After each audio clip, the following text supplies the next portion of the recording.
tem que pegar, por exemplo, algumas coisas particulares da pessoa. A primeira coisa mais importante, e eu estou batendo muito nessa tecla, desvio postural, pessoal. Muito importante você se basear em desvios que a pessoa pode eventualmente ter para montar o treino dela. Por exemplo, se ela tem uma rotação interna do ombro, vou deixar a imagem aqui para vocês, pessoal.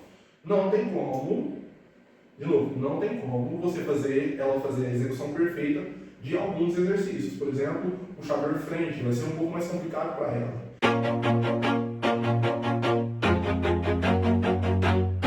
Olá pessoal, tudo bem com vocês? No assunto de hoje, no vídeo de hoje, o que a gente pode se basear, que geralmente, por exemplo, no meu pensamento, para montar o treino de uma pessoa. A gente tem que pegar, por exemplo, algumas coisas particulares da pessoa. A primeira coisa mais importante, e eu estou batendo muito nessa tecla, desvio postural, pessoal. Muito importante você se basear em desvios que a pessoa pode eventualmente ter para montar o treino dela. Por exemplo, se ela tem uma rotação interna do ombro, vou deixar a imagem aqui para vocês, pessoal. Não tem como, de novo, não tem como ela fazer a execução perfeita de alguns exercícios. Por exemplo, puxador de frente, vai ser um pouco mais complicado para ela.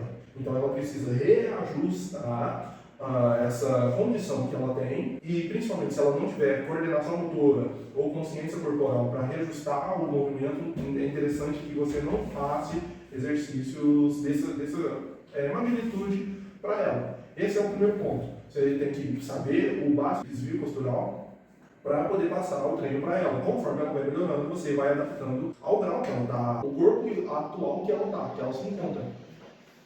Outra coisa, pessoal, muito importante, que é a academia que ela treina. Por exemplo, eu não posso passar exercícios de máquina articulada se ela treina numa academia simples. É importante que ela tenha um treino que ela possa realmente fazer, não precisar ficar adaptando o exercício ou tirando o ciclo da academia para ela fazer um único exercício. Então, tenta adequar a realidade, pelo menos no meu caso, eu vou tentar adequar a realidade que ela se encontra. Outra coisa, se ela treina num horário de pico, o circulamento da academia no horário que ela está é muito grande, ela já é uma pessoa estressada, não tem como eu fazer um treino de 2 horas, 2 horas e meia, principalmente se ela chega cansada do serviço, eu preciso, de novo, me basear na realidade dela. Então, se eu passo, por exemplo, 2 horas de treinamento com uma pessoa que já é estressada, já tem um estresse psicológico muito grande, muito estourado, muito provavelmente você vai perder seu cliente em 2, 3 meses, porque ele não vai ver resultado, ele vai se estressar, então não faz muito sentido ele estar pagando você. Então, se você quer dar resultado para ela, o que você precisa diminuir um pouco o volume de treino dela e colocar uma intensidade um pouco maior. Isso vai estar quebrando um obstáculo que você tem de uma forma um pouco mais simples. Se ela tem pouco treino, passa um treino mais curto, uma intensidade um pouco maior. Outra coisa, você vai ter que se basear no grau de intensidade que essa pessoa aguente fazer. Treino sempre é progressivo. Você pega o percentual de força, de potencial de força que essa pessoa tem e vai, conforme o tempo for passando, vai aumentando. Não necessariamente você precisa ir trocando exercícios.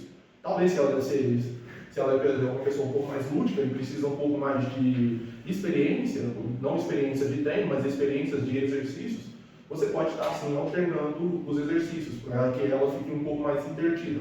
Lembrando, pessoal, cada pessoa tem uma cabeça e ela vai funcionar conforme o pensamento de cada pessoa. Então, se você deixar uma pessoa que precisa de estímulos novos toda hora no mesmo treino, pensando só em progressão, muito provavelmente você vai perder esse aluno, porque não vai estar mais interessante treinar para ela, principalmente se ela for adolescente ou criança e tal. Só que, lembrando, você pode ir trocando exercícios para interter essa pessoa? Pode, mas lembra do primeiro tópico?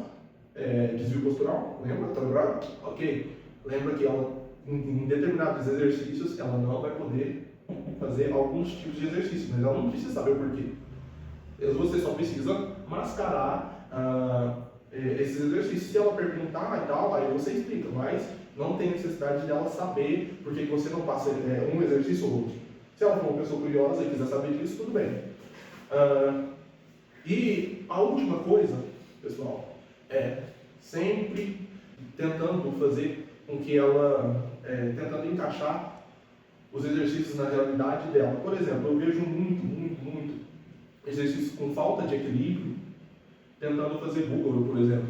Aí a menina fica lá se equilibrando, tentando fazer búlgaro e não consegue nem ferrando. Mano, se ela não consegue ter equilíbrio, você precisa investigar porque ela não tem esse equilíbrio, fazer exercícios adaptativos para ela ganhar equilíbrio e depois passar o exercício búlgaro.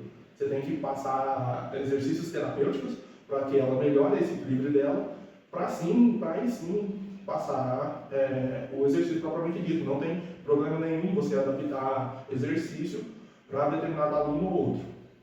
Bom, enfim, pessoal, esse foi um vídeo mais de curiosidade mesmo, não foi um vídeo tão informativo assim. Espero que vocês tenham gostado e, principal, não estou aqui menosprezando o serviço de um ou de outro profissional. Cada um trabalha da forma que acha melhor, mas se adequa da forma que acha melhor.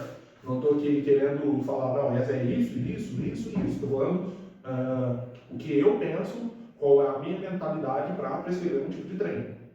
Ok, pessoal? Muito obrigado e... Fui! There's a beat that comes out outside my window.